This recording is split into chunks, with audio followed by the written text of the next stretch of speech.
Hey, it's Mark Lanier with your video thought for the day. All right, this is a week of Valentine's week, and I'm not going to ignore that, but that's like in a day or two. Instead, this is a week where I want to talk about some favorite statements I've heard and ask the question, is that a biblical statement?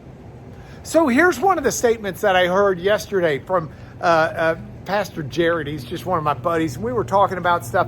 He said to me, sin makes you stupid.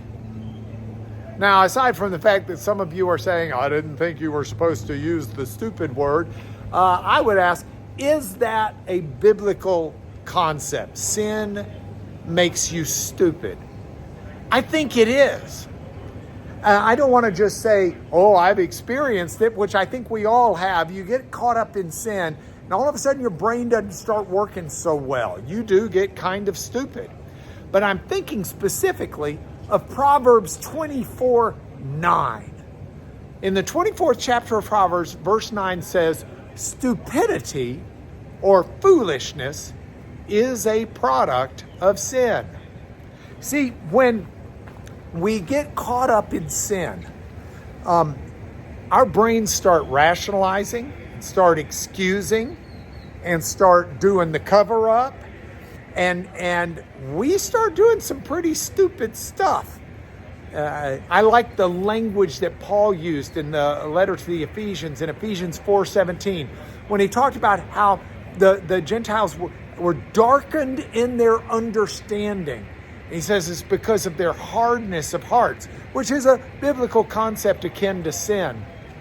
One of the biggest examples of this in the Bible is King David. Now, here's a king, a man after God's own heart, who started running into trouble.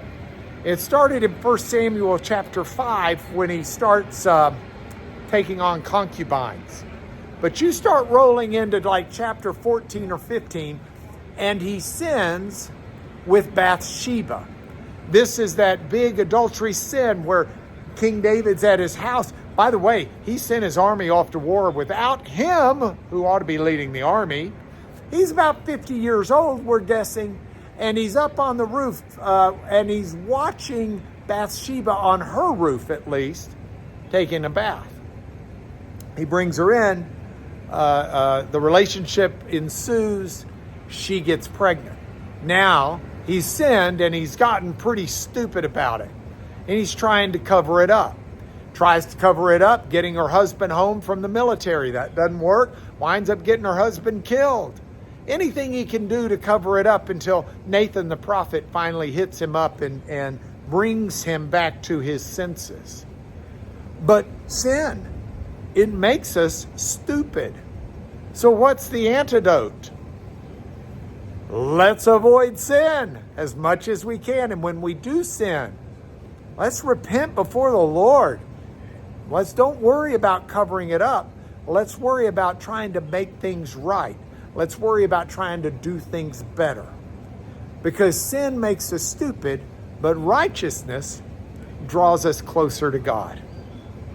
And that's your video thought for the day.